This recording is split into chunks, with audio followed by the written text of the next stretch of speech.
What's up guys, Josh Bacon here, also known as JB the Car Fanatic, and welcome to another video on my channel. Now, a lot of people will have a favourite family car they remember very fondly from their childhood, and I'm obviously no exception to that, given that my family has owned numerous cars over the years since I was born. Everything from people carriers to big 4x4s to normal humdrum saloons and estates, etc. And in this video I'm going to be telling you about some of my favourite cars out of all the cars that my family has had since I was born. So the first of my favourite past family cars that I'm going to be telling you about is my dad's Land Rover Discovery 3, and this is my story about it. So it was September 2010, and I remember eagerly awaiting the moment when my dad would pull up onto our driveway in his Discovery. And when I saw PN55TZH pulling onto our driveway for the first time, I immediately went outside to have a look around it, and I remember being very impressed by what I saw. Our Discovery was a 2005 on a 55 reg HSE model with the 2.7 litre TDV6 turbo diesel engine paired with the 6-speed automatic transmission, and it was finished in a dark metallic blue called Buckingham Blue with the alpaca cream leather interior, which looked really nice indeed, and it actually made the interior a rather pleasant place to be. Actually, here's a bit of Land Rover trivia for you about that TDV6 engine. The Land Rover variant of the 2.7 litre Lion V6 diesel engine, which we had in our Discovery, where it was badged TDV6, was different to the other applications in which this engine was used, because instead of the twin-turbo setup that the Jaguar and PSA Peugeot Citroën applications used, the Land Rover application used a large capacity single turbocharger.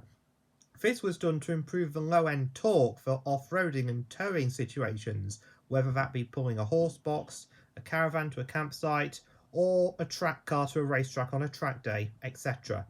The Land Rover applications also used a larger engine-driven cooling fan to ensure good airflow through the radiator at low vehicle speeds, and it also used a deeper oil sump and pickup pipes in order to better cope with the steep inclines that are often found in extreme off-road driving situations. Anyway, back to my dad's Discovery. Because our Discovery was an HSE model, it was fully loaded with all the bells and whistles, some of which we never had on any car we'd ever owned before, including rear air conditioning, heated rear seats, rear audio controls, etc., which 10-year-old me thought was very impressive indeed. Plus, its air suspension made it a very comfortable and relaxing car to travel in. As Jeremy Clarkson said in his Discovery 3 review back in Series 5 of Top Gear to describe the ride quality, it doesn't go over bumps, it just flattens them.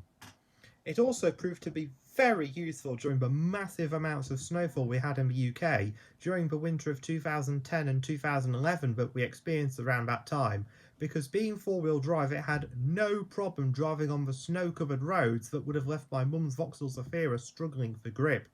I remember one time in December 2010 I think it was, when me, my mum and my sister all walked down to our local co-op store, all bundled up in our hats, scarves, gloves and coats, and we actually had to walk on the road since there was too much snow on the pavement for us to actually walk on it, and whenever a car drove past we had to move out of the way so it could pass us.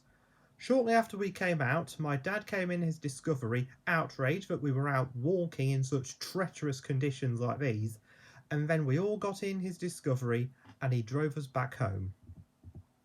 Unfortunately, as nice as the Discovery was, it did suffer from quite a few major reliability issues. For example, at one point the air suspension failed, and that cost us a lot of money to get fixed, and that was just one of many issues we had with it. So in the end we gave up and sold it in February 2011, and my dad replaced it with a brand spanking new Isuzu Denver Max Plus pickup truck in red. In fact, I think that Discovery might actually be one of the most unreliable cars we've ever owned. But that said, despite these reliability issues, even to this day I still consider the Discovery to be one of my favourite cars we've had out of all the cars my family has ever owned. But as much as I like the Discovery, it is not actually my overall favourite. That would be what my dad had before he got the Discovery, which was a second generation WJ Jeep Grand Cherokee. And out of all the cars my family has had so far, that is what I consider to be my overall favourite. Me and my family also consider it to be one of the most comfortable cars we've ever owned. However, I use the term car when describing this car loosely here, since it was actually closer to a giant sofa with a big engine and four wheels attached to it. Anyway, here is my story about the Jeep. So, it was July 2010, and me, my sister, and my mum and dad were on our way in my mum's Vauxhall Zafira to pick up my dad's new car to replace his old Vauxhall Frontera, a 2002 Honor 52 reg Jeep Grand Cherokee Limited with the 4.7 litre single overhead cam PowerTech V8 finished in a dark metallic blue with a black leather interior. As we were driving the last few hundred yards to the seller's house to collect DU52 XKW, I caught first sight of it in the windscreen, and after we pulled up at the seller's house, we got out of our car and went over to inspect it. One of the main reasons I consider it to be one of my favourite cars my family has ever had, and why me and my family also consider it to be one of the most comfortable cars we've ever owned, was the seats, as they were some of the most comfortable of any car I had ever sat in. From the moment 10-year-old me sat down on them for the first time, I was in heaven, as they were just oh so comfy. And I found myself almost sinking into them with just how soft and comfortable they were. That's actually one of the first things that people talk about when getting in a WJ Grand Cherokee, how soft the seats are. Yes, they may not have been that supportive, but my God, they were comfy. They were more like comfy armchairs than actual seats. It was just amazing to sit on. In fact, I'd say the seats in that Jeep are roughly comparable comfort-wise to what you'd find in some of those old American luxury cars from the 70s and 80s, and I've heard on the internet how comfortable they are. You, you just don't get seats this comfortable and plush in newer cars nowadays. The only new cars I can think of that'll come even remotely close to how comfortable the seats in the Jeep were are those new Citroens with their advanced comfort seats, such as the C3, C3 Aircross, C5 Aircross, C5X, etc.